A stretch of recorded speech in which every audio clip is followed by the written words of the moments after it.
नमस्कार, मैं doctor Kamaljeet Kaur Mehta, associate professor, department of home science, government girls college, डिपार्ट सिटी। आज आपके साथ जिस विषय पर बात करने जा रही हूँ वो विषय है केयर ऑफ न्यू बॉर्न, नवजात शिशु की देखभाल। यानी जन्म के बाद में ये जो नवजात शिशु की देखभाल है, इसको हमने दो भागों में विभाजित किया है, या हम ये कह सकते हैं कि इसको हम दोनों चीजें इसमें इंक्लूड करेंगे। एक तो न्यूबॉर्न बेबी की तात्कालिक देखभाल और एक उसकी नियमित देखभाल। यानी जब बच्चा जन्म लेता है तो जैसे कि हम सब जानते हैं कि ह्यूमन बीइंग का जो बेबी है वो जन्म के तुरंत बाद से बहुत ही अशक्त जीव रहता है और उसकी पूर्णतः देखभाल की आवश्यकता होती है। उस देखभाल को हमने विभिन्न चरणों में इसमें विभक्त किया है, इसको बांटा है, वर्गीकृत किया है। सबसे पहली जो चीज होती है जिसमें कि क्योंकि हमें न्यूबॉर्न बेबी की जो जन्म के तुरंत बाद जो है, जिस तरह से हमने प्रसव उपरांत स्त्री की देखभाल की बात की थी, उसी तरह से जो है न्यूबॉर्न जो बेबी है उसकी केयर की भी आवश्यकता होती है। और उसकी केयर की आवश्यकता के लिए हमने इस तरह से सबसे पहला जो है वो है जीवित मृत परीक्षण। यानी जब बच्चा जन्म लेता है तो जैसे कि आप जानते हैं कि जन्म लेते ही बच्चे का रोना या उसका जो क्रंदन है वो बहुत ही महत्वपूर्ण रहता है, महत्वपूर्ण होता है। वो इस बात का द्योतक है, जैसे ही जन्म के बाद जब बच्चा माँ के शरीर से बाहर आता है तो उसका क्रंदन करना या प्रथम रोना जो है वो बहुत ही ज्यादा सिग्निफिकेंट या इम्पोर्टेंट माना जाता है, क्योंकि वो इस बात का द्योतक है कि बच्चा जीवित है। यानी क्योंकि अभी तक जब बच्चा माँ के गर्भ में होता है तो उसकी जो गर्भनाल, जिस गर्भनाल से वो माँ के साथ जुड़ा होता है, उसी गर्भनाल से उसके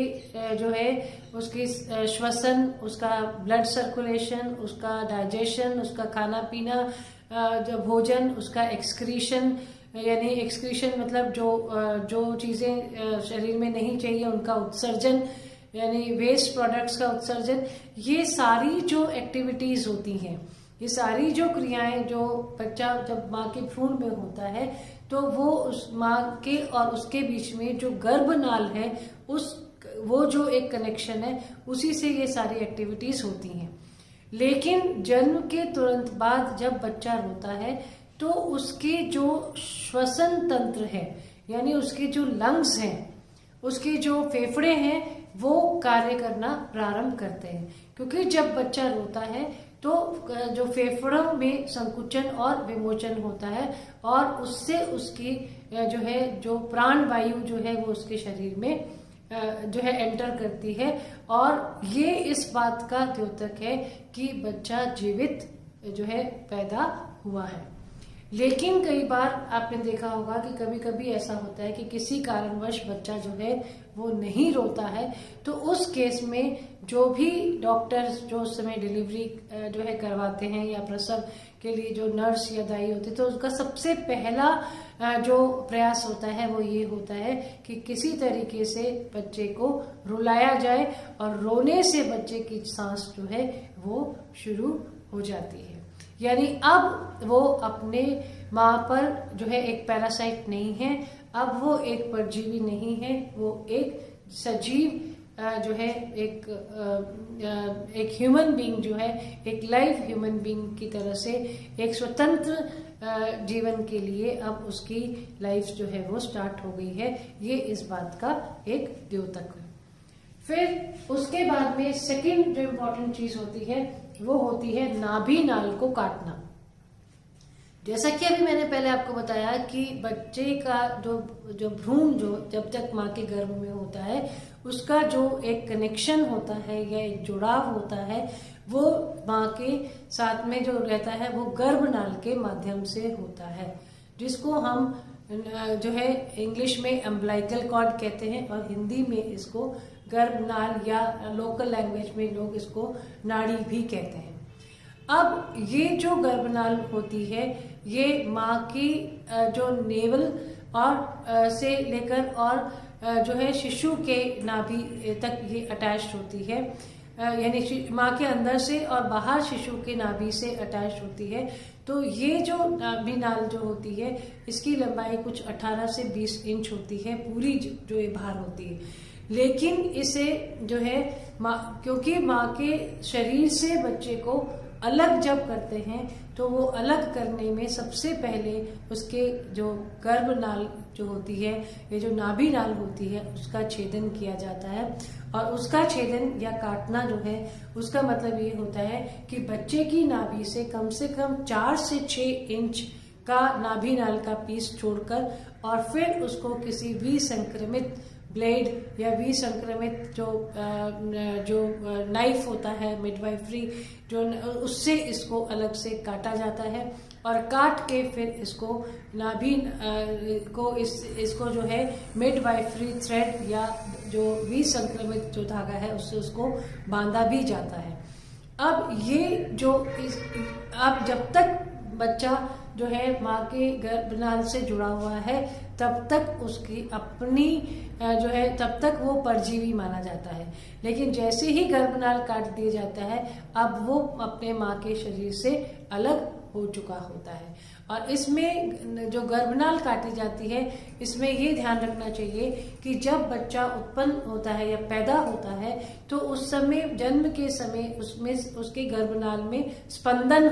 हो रहा होता है। स्पंदन यानी उसमें जो है जैसे नाड़ी की गति अगर अपन नोट करें तो उसमें जो स्पंदन होता है वैसा स्पंदन उसमें पाया जाता है। और जब तक ये स्पंदन चलता रहे तब तक नाभि नाल को नहीं काटना चाहिए क्योंकि इससे अतिरिक्त रक्तस्राव होने की संभावना होती है। और जैसे ही स्पंदन जो है रुकने लगे उसके बाद में ही इसको शिशु के नाभि से 6 से 8 इंच छोड़कर और फिर इसको विसंक्रमित उपकरण से ब्लेड से या चाकू से काटा जाता है और फिर इसको बांध दिया जाता है। और इतना ही नहीं, इसके बाद में जब तक ये जो हिस्सा है ये स्वतः ही 8 से 10 दिन बाद बच्चे के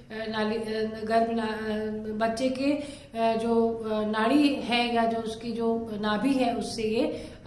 सूख कर और हट जाता है। लेकिन जब तक ये वहाँ रहे तब तक उसकी पूरी केयर करने की आवश्यकता होती है। उसको नहलाते समय बच्चे को या उसको जो है इसीलिए कहते हैं कि बच्चे को जब तक नाभि का हिस्सा ये हट ना जाए नाभि नाल का तब तक उसको टब में नहीं नहलाना चाहिए। उसको अलग से जो है नहलाकर सूखे कपड़े से पोंछकर उस एरिया को और वहाँ पर किसी भी तरह का कोई संक्रमण ना हो ऐसा जो है ये होना जरूरी है। क्योंकि यदि किसी भी तरह का संक्रमण अगर उस त्वचा से होता है तो वो बच्चे को अंदर वो संक्रमण पहुंचकर और बच्चे के लिए जो है खतरा उत्पन्न कर सकता है। फिर उसके बाद में आता है नवजात शिशु का स्नान। ऐसे जब नवजात शिशु जन्म लेता है तो उसके चारों तरफ जो है उसके बॉडी जो पूरी जो बॉडी सरफेस होती है उस सरफेस पर एक चिपचिपा सा पदार्थ लगा हुआ होता है जिसको वर्निक्स कैसोजा कहा जाता है। ये जो चिपचिपा पदार्थ की जो लेयर होती है ये बच्चे के शरीर को माँ के गर्भ में जो एमनियोटिक फ्लूइड होता है जो उल्व तरल होता है उस उल्व तरल में उसकी स्किन को बचाने का कार्य ये उल्व तरल का ये जो वैक्स जैसी जो उसके जिसको मैंने आपको बताया वर्निक्स कैसोजा होता है वैक्स जैसा पदार्थ उसको बचाता है। तो बच्चे जब जन्म लेता है तो उस पे चिपचिपा पदार्थ है। इसके लिए भी बच्चे को नवजात शिशु को नहलाना चाहिए या नहीं नहलाना चाहिए ये भी एक डिबेटेबल इशू है। पाश्चात्य चिकित्सा शास्त्री जो है जो वेस्टर्न कंट्रीज के जो लोग हैं वो कहते हैं कि बच्चे को जो है इसका ये वर्निक्स कैसोजा हटाना नहीं चाहिए और उसको जो है एकदम से इमीडिएट स्नान भी नहीं कराना चाहिए क्योंकि ये चीज अभी भी जन्म के बाद भी उसको इन्फेक्शन से बचाती है। लेकिन क्योंकि भारत जो है वो एक गर्म प्रदेश है उसमें जो है इतने 8 या 10 दिन तक बच्चे को ना नहलाया जाए तो वो प्रॉपर नहीं माना जाता है। तो इसलिए जो है पहले इसको जो है चिपचिपे पदार्थ को जो है उसकी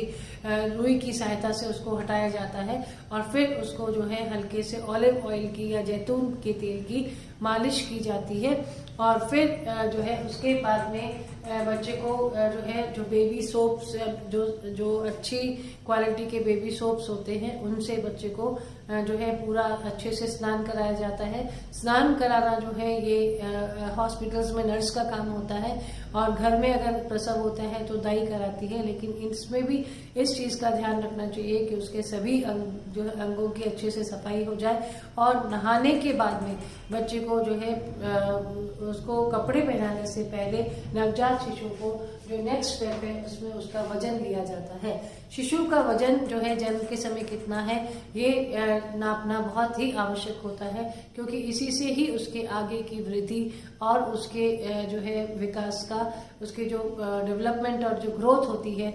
उसका पता चलता है। अब अगर बच्चा जो है जो नॉर्मल बच्चा जो जन्म लेता है नवजात शिशु, उसका जो बॉडी वेट होता है वो 2.5 से 3 किलो के करीब में होता है। वैसे इससे कम और इससे ज्यादा भी हो सकता है, लेकिन एवरेज या सामान्यता इतना ही वजन होता है। और एक चीज जानने के लिए बहुत जरूरी है कि ये जो वजन है ये जन्म के तुरंत बाद जो है थोड़े दिन के लिए 7 से 8 दिन के लिए या 7 से 10 दिन के लिए ये वजन कुछ कम होता है। इसका भी एक साइंटिफिक रीजन है कि एक तो जो उसके बॉडी में जो डिफरेंट तरह के जो इसमें फ्लूइड्स जो एंटर हो जाते हैं वो सब निकल जाते हैं तो उनका वजन कम होता है। और दूसरी बात ये है क्योंकि बच्चे को अभी तक उसकी जो सारी जो एक्टिविटीज थी, सारा उसका जो श्वसन तंत्र, उसका जो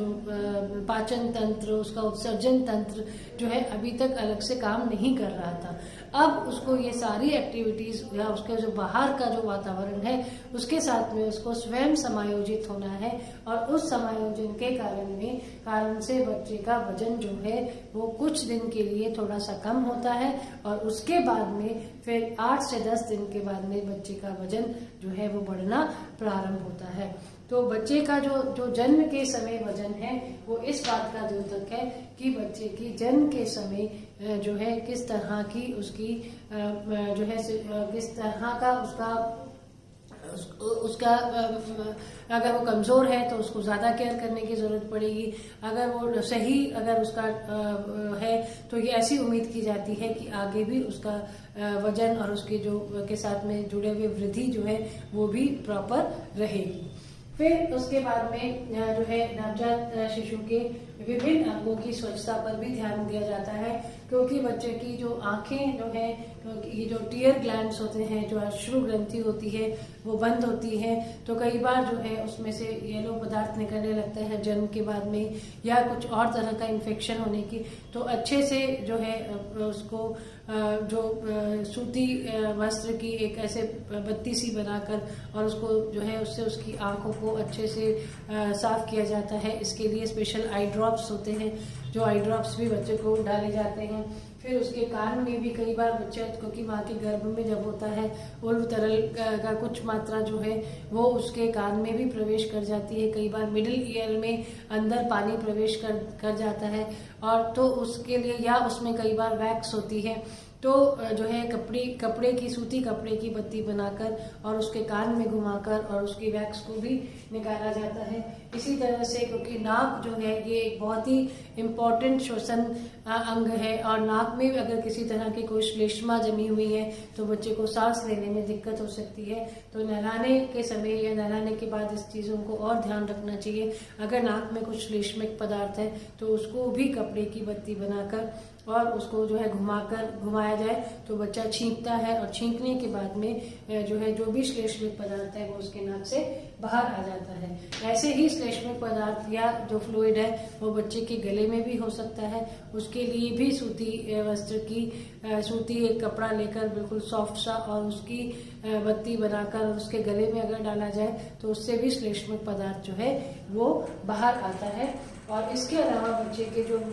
मल मूत्र जो अंग हैं उन अंगों की भी सफाई जो है वो बहुत ज्यादा आवश्यक होती है। और जो है आगे की वीडियोस में हम देखेंगे कि बच्चों को नवजात शिशुओं को कई तरह के इन्फेक्शन हो जाते हैं। एक ये इन्फेक्शन मल और मूत्र के अंगों से भी रिलेटेड है, इसलिए ये बहुत ज़रूरी है कि उसके सही तरीके से उसके सभी अंगों को साफ करके, सुखाकर और अच्छे से पैटिंग करके, थपथपाकर और उसको सॉफ्ट टॉवल से सब पोंछकर और जो है बेबी पाउडर अच्छे से छिड़क कर और फिर उसको वस्त्र पहनाया